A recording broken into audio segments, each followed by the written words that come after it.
G'day and welcome to part 11 on the Sigma, our little cheapy makeover build.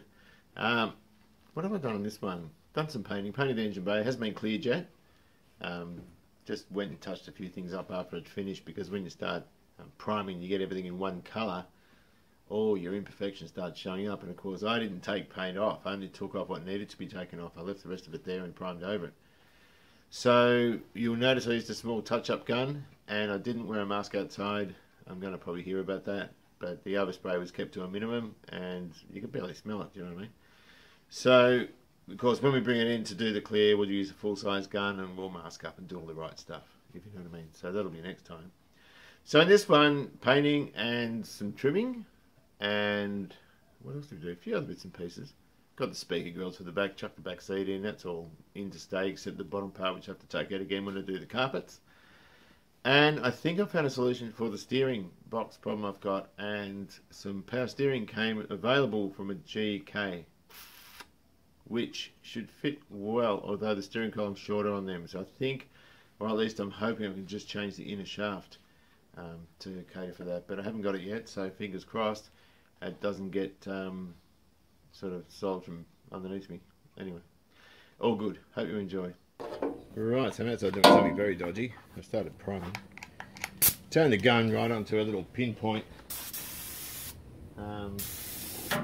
sort of nozzle pattern, just so I can get in the corners. It's high fill, so it'll fill them in nicely.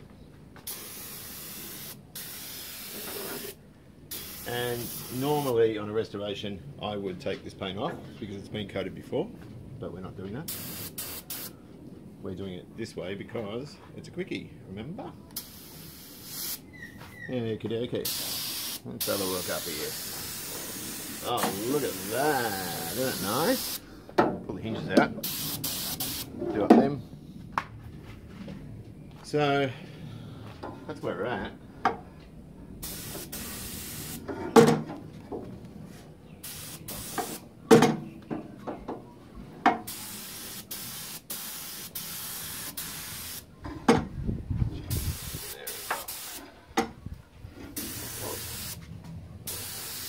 I've already seen the good thing about having one colour, as you can see, there's a lot of scratches there from the sticker that was there. So I can get into that and make sure that goes away and never comes back. It's going round, it's a bit windy, light's good. I'm holding the nozzle quite close. This is single stage or one pack, 1K, whatever you want to call it, primer filler. And I've taped the line in the tunnel. Oh, can I reach it? Yes, I can. And there's another one down there.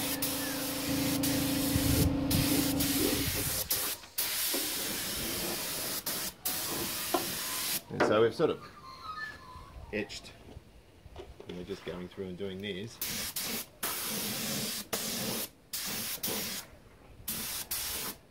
So if you're a painter and you're watching this and cringing, it's all good.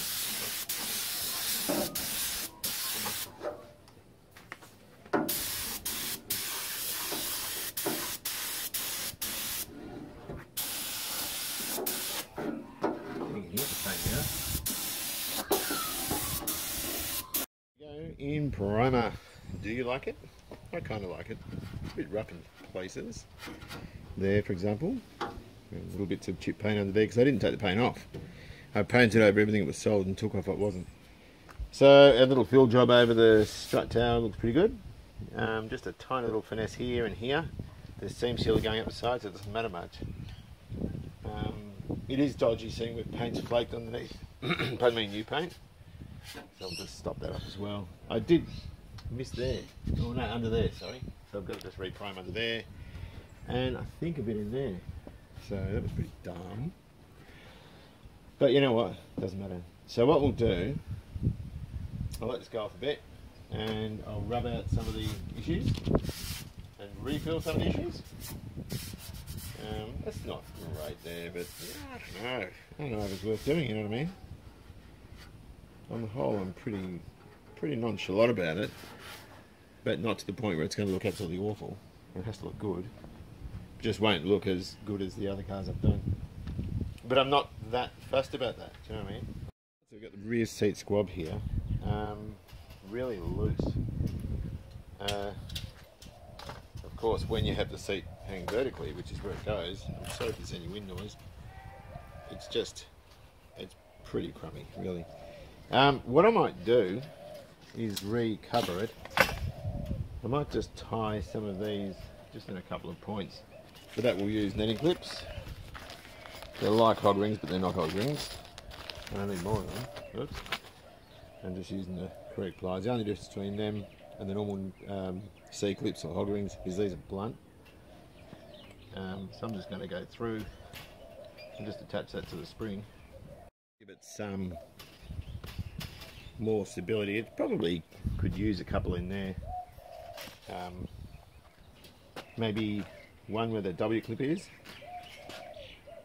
But I don't want to distort the fabric. And there's these clips here as well. So we could probably attach it to there. We recover it with this stuff. This is trimmer's foam. It's blue and it's got a netting sort of stuff on it, which is designed so when you're sewing fabric onto this, it doesn't drag on the foot of the sewing machine. We can leave that there. And I want to have this so that it hangs over the sides, like that. Hangs over the top and gets glued. That'll support the top of the seat. And we can clip it onto the bottom. So, I'll just do it from this side, and I'll run some clips in here, into there. See if I can reach. Back out, I've got them out of the wall. So like that. And that's given me a reference. So I can just get some adhesive. A bit better now. See, it comes out as a sort of a good stuff. Anyway, you get the picture. Beautiful. Good fun. I'm going to do more. Leave it there. It's too expensive.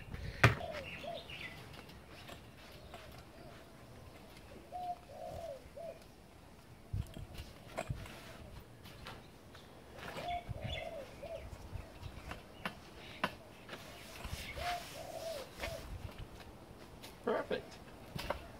So, what we need to do is we need to glue it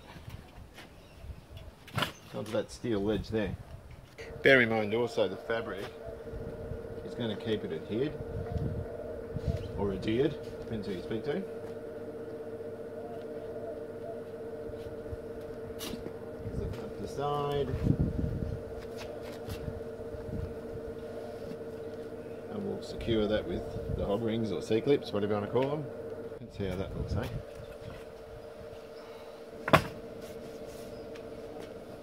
I don't think it's going to solve all the bagginess issues with the fabric. I think the problem with that is the fabric itself, the velour is stretched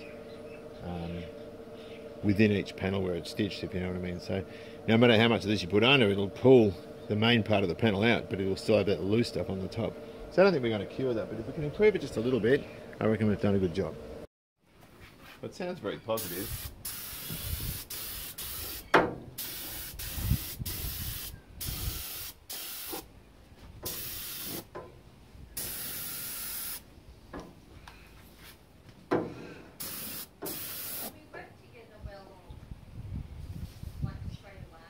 Yeah, yeah.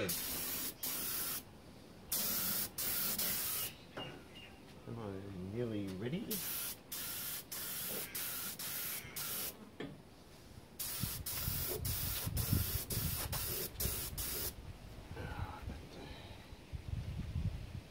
Just adjust my guns.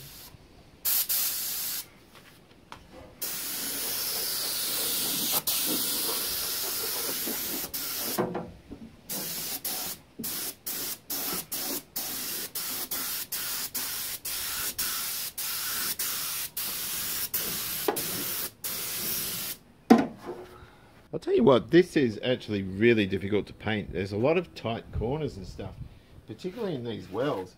And I've got the gun turned on to a point just to get some coverage.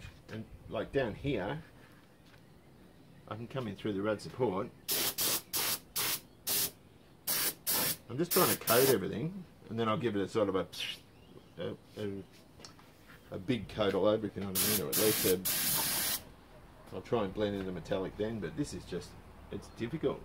It's really difficult. It's probably the worst engine bay I've painted because the Fords are really easy. This thing's a friggin' nightmare. I think I've got it now. It's even behind that bracket there, pain in the neck. So then I can just fan the gun back, get a fan back again, and then lay it out. And then we've got to sort of do that to mix up the metallic, if you know what I mean, as well as shooting up into that.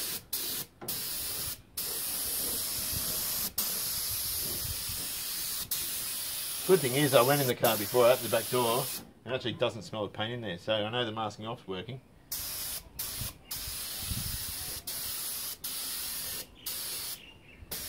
They're welding dabs, I didn't grind them off, I just left them. The other thing is there's going to be a heap of off-gassing from that seam sealer, and the fact that I've sort of all banged it in today, so I really need that solvent to come out before we clear it, which will mean a week basically. And there's still issues on the radiator support as far as smoothness is concerned. You can see some of the dodgy bits of repair, or dodgy repair bits. I want to get all this done. That's really easy, just to mask that off and redo that bit. Because I've masked up the tunnel, I've done all this, I don't want to have to do it again until I clear it. So I can come back and just do little bits and pieces. Trouble is, you pack your gun up and then you see 3 things you missed. Pain in the neck. The wind's up, so I'll have to talk loud because you won't be able to hear me. There's the gun. I've used the touch-up gun. This is from Milsom's in Ferntree Gully. It's a beautiful little gun. I've got to clean this out now. The reason I've used the touch-up gun on a job like this is I can control the overspray. We've got neighbours. But not just that. It's a little bit windy and I can sort of get closer to it. When I clear it, and I've still got to finish it. Look at this. Can you see? I don't know if you can see that. It looks terrible. I'll touch up bits and pieces of it, but when I go to clear it, I'll stick it in the garage and use a full-size gun to clear it, and that way we'll get a lovely gloss, lovely sheen on it. But for now, I'm pretty happy with that. You know what I mean? It's all good.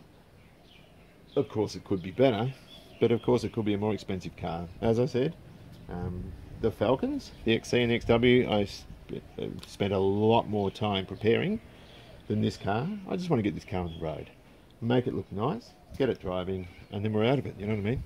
So anyway, we've used newspaper, we've used all sorts of things we're not supposed to. I've got some proper masking paper, but I think it's at my brother's house, but I couldn't be bothered getting it. I just thought, you know what, I'll just do it this way. Anyway, okay, I'm happy. That idea there with the tinfoil, that was stolen from our friends in Alberta. That's not my idea. It's just so much easier to mask off like that than it is using tape and paper. So you'll also hear the term sketchy dust-ins. I don't think you're going to get much more sketchy than that.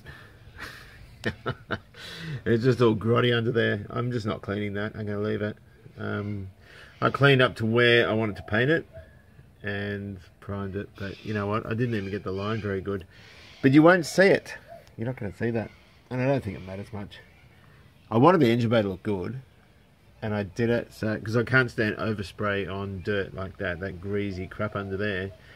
When there's overspray off on there, it's the pit, and you can see how bad that line is. But it doesn't matter that much because the gearbox will hide it. You'll never see that unless you're underneath the car.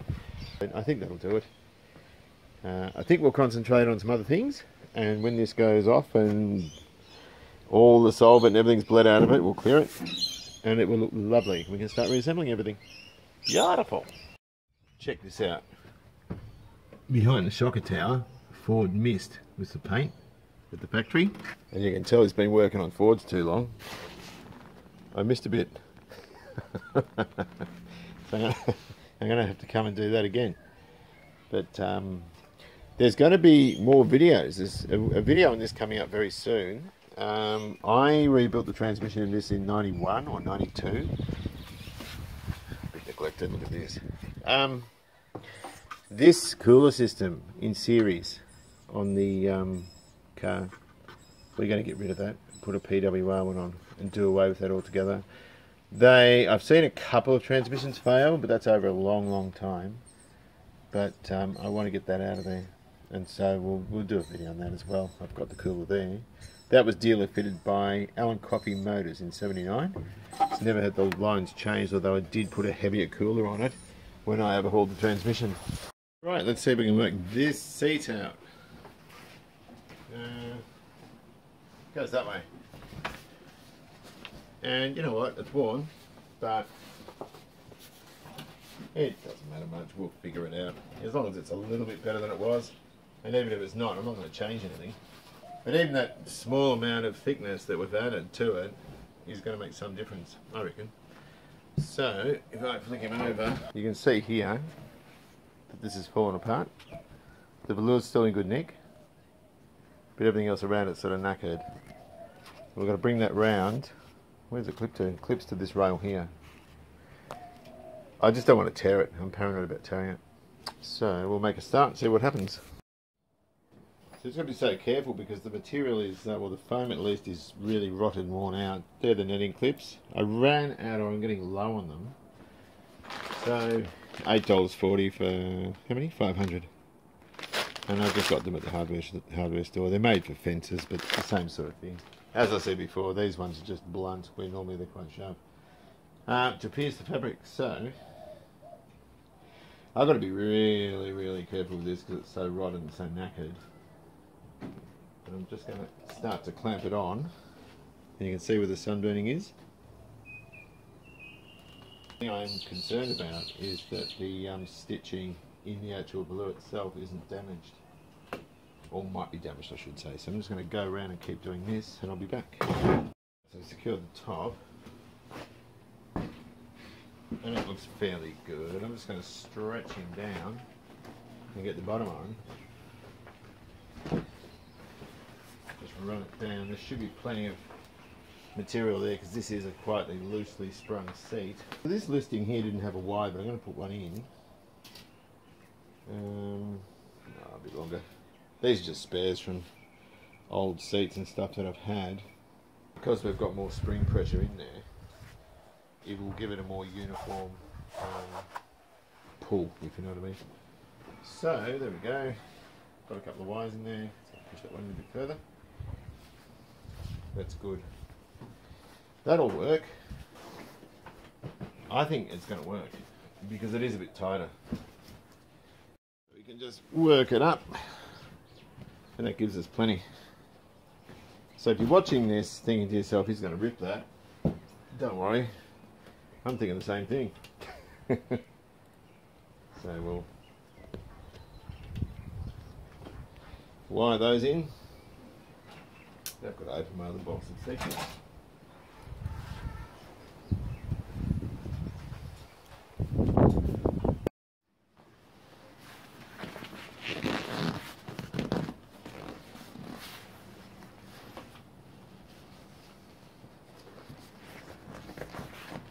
Tell you what, it's a heck of a lot tighter than it was. Just that 12mm foam, which isn't hard stuff, has really, really made it quite taut.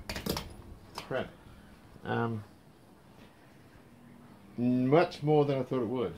You can see there's a little bit of looseness still in the velour, but once I pull that over, that'll still look like that, but that centerpiece will be pulled away because I'm going to yank on it in a minute and do that. But that's better than it was. It's nowhere near as baggy. If I stick it upright, like it sits in the back, still soft, but a lot better. I think that's much, much better. And of course it's padded along the top where it was really bony across the top.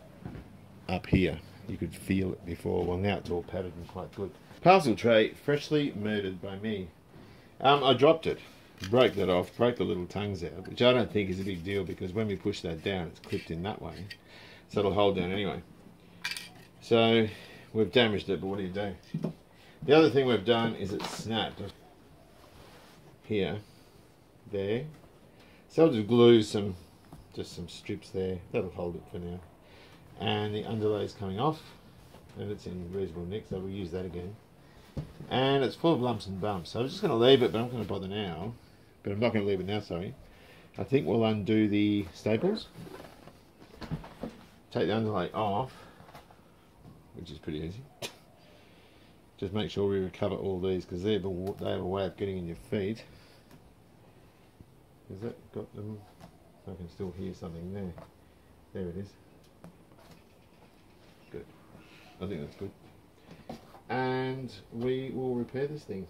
This is pretty easy to remove. You're just pulling the vinyl up. And the staples only have about 1/8 of an inch of depth in them. So very, very easy to pull this apart. So we've unpicked this, and I'm going to pick them all up with a magnet. That way I won't prick myself when I go picking them up until I put them in the bin. Then I'll probably prick myself then. Flick him over, and that will divulge what the foam looks like. And it's just that really thin door trim type stuff, although it's paper thin there. I don't know what these raised sort of balls out. Oh, I can see what it is. So let me just move this and I'll show it to a staple. I've missed one. Okay, so what's happened is the foam's just broken down into clumps. So I think what we'll do is we'll flick this. We won't bother with that.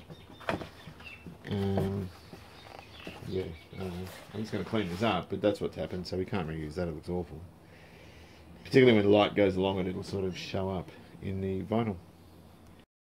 Right, well, anyone that thinks I do things properly is mistaken. What I've done is I tried filler as an adhesive because I can't be bothered going to the shop to go and get some more Aerodite. And I just pop riveted some, what do you call it, bits of steel there. Very dodgy, but I couldn't be bothered cutting another bit of masonite, and I couldn't be bothered going to the shops, which is really bad. But anyway, what we've got here is we've got some of this foam. Not very much of it, and it's not very good, and it's not very dense and all this. And it means I'm going to have to do this in 2 pieces. But I've made up a little panel to go there.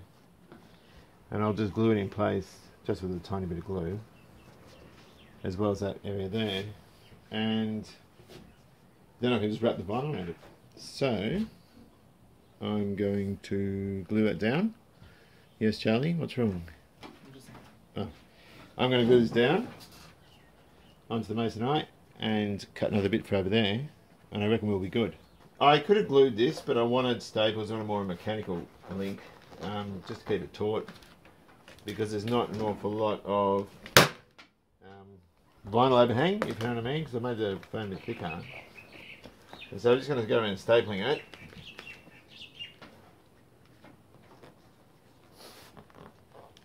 Whenever you turn a freaking camera on. Oh, hang on, the PowerPoint thing came out. Are you going to plug it in? It is plugged in, we're good. You didn't do a good job of it. Hang on, let's go for take 2. So I'm going to go around. I'm just pulling it and periodically turning it around, and you'll see it's lump free. It's really, really nice. It's probably a little bit thick, but you know what? We're good, we don't care.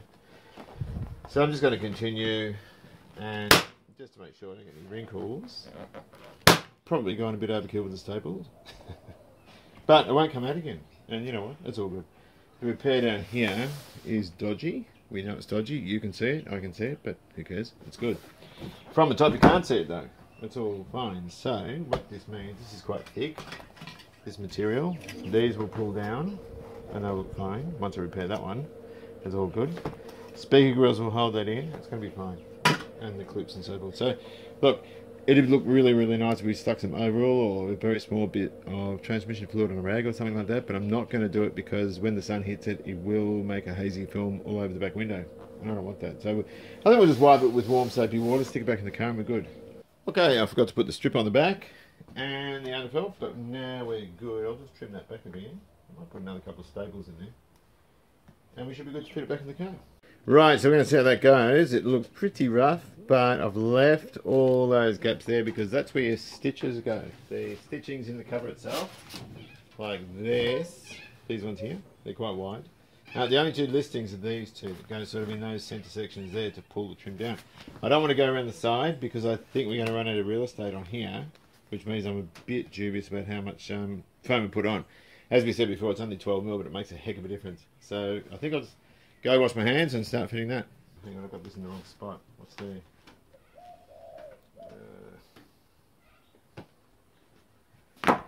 I like them. That looks pretty good. I suppose once we move it around a bit, that's going to be absolutely schmick. And it's nicely padded too. That blue stuff has really, really worked. It's made it a little bit tight, but I think with time it will sort of bed itself in, if you know what I mean. Well, it's a little bit disappointing because they're still gathering and that sort of thing on there, but I'll tell you what, despite that, Look at this. It probably looks worse on the camera because of shadows and that sort of thing, but look, I don't mind. I think it's all original. It's much tighter in these areas. It's tighter all round. So if there's a bit of gathering, big deal. The only way to get out of that is to basically unpick all the foam from the back and restitch it, and then of course it's going to look worse. So that'll do fine. I'm alright with that. Right, so we're back at the welder. I'm getting itchy feet to do some repairs. Hey, look at this. That feed motor is working very well, but I'm wondering if it might be the pot here. And I've had a look on eBay and I can't find one. It's a Paya 10K. I think that's all it is. Which has its lead sort of assembled into that block there. I can't get into it because it's sealed, but I'm just wondering if I might be able to stick a bit of J-car lube in it and hope for the best. I just don't know how I can get it in there. Ultimately, and you want to be better, 10K pots are like a matter of cents, you know, they're only a couple of bucks really, they're not much at all.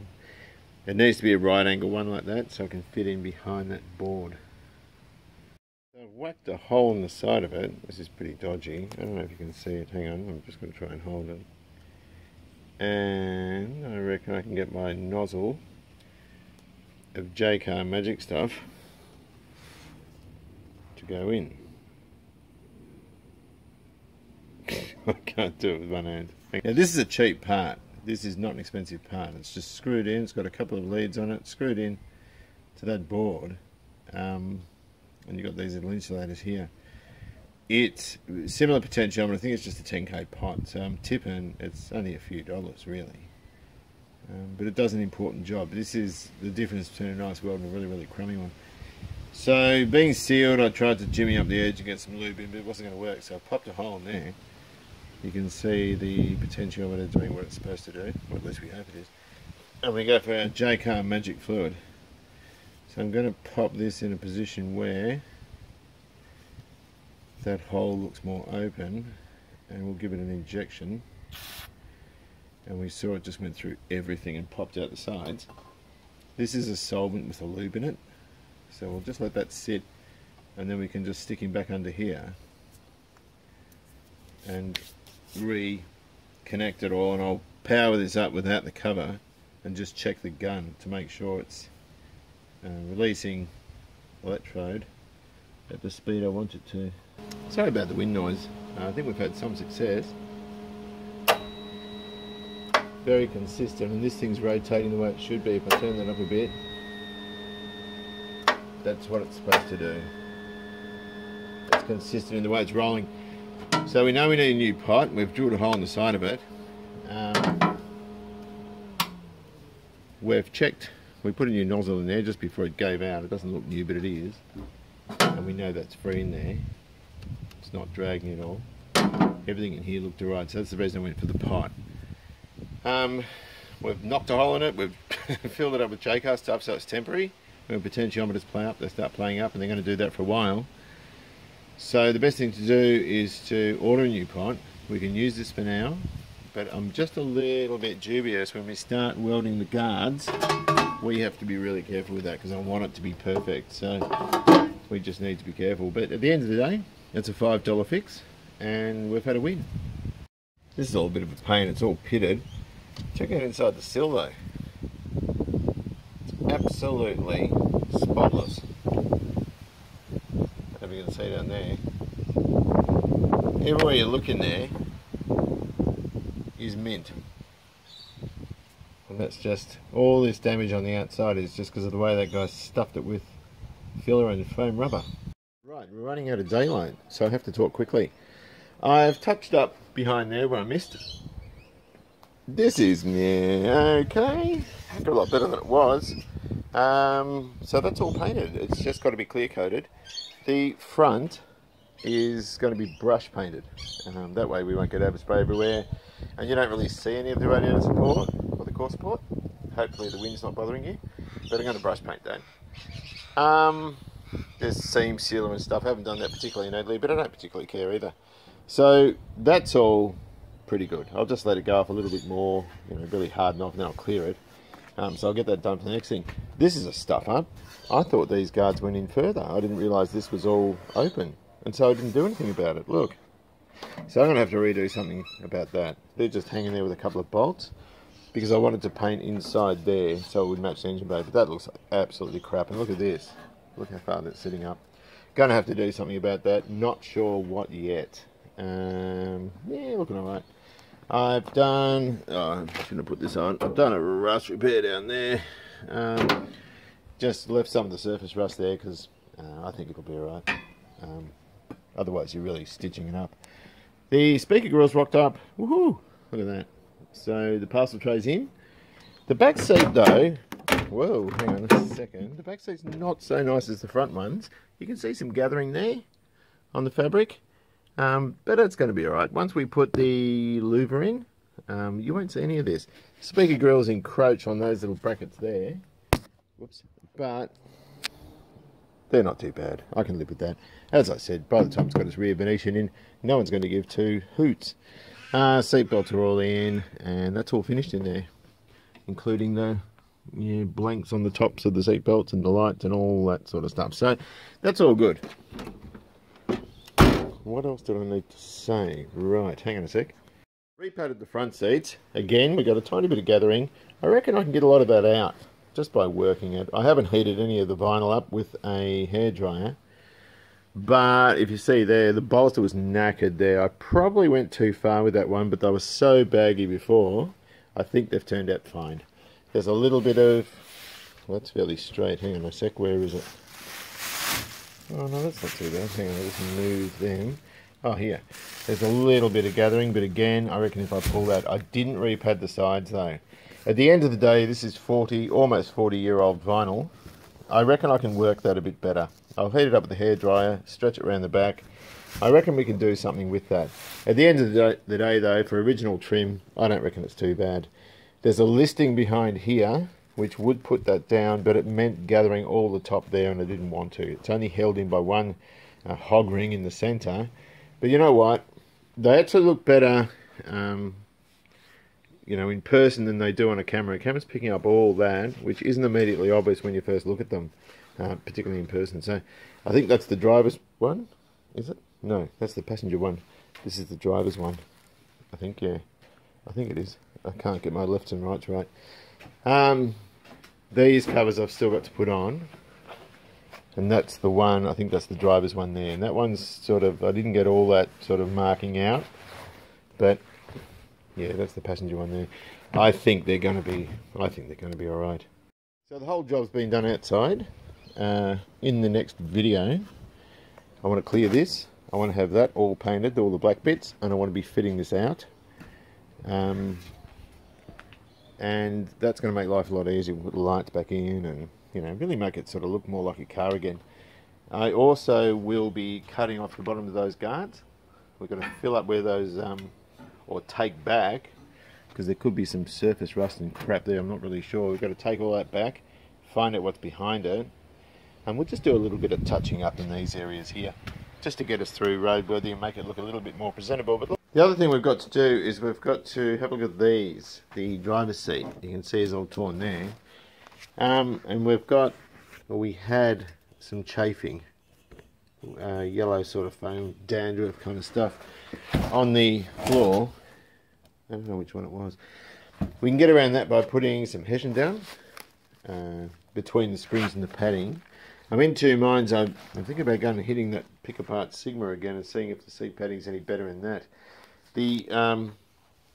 Just the fact it's split and that whole cushion section, I can probably repair it and repad it. I'll just see, because it might not be any better off. That's what we've got left in terms of the trimmer's foam. And this is some really light stuff, and I ended up using another piece of that in the driver's side on the side bolster. So the back seats are in the car, the driver's seats or the front seats are over there. And we've just got these ones to look at here. So I can go into a little bit more detail later. But anyway, look, until then, I hope you've enjoyed this. Drive safely, enjoy your classic, and I'll see you around.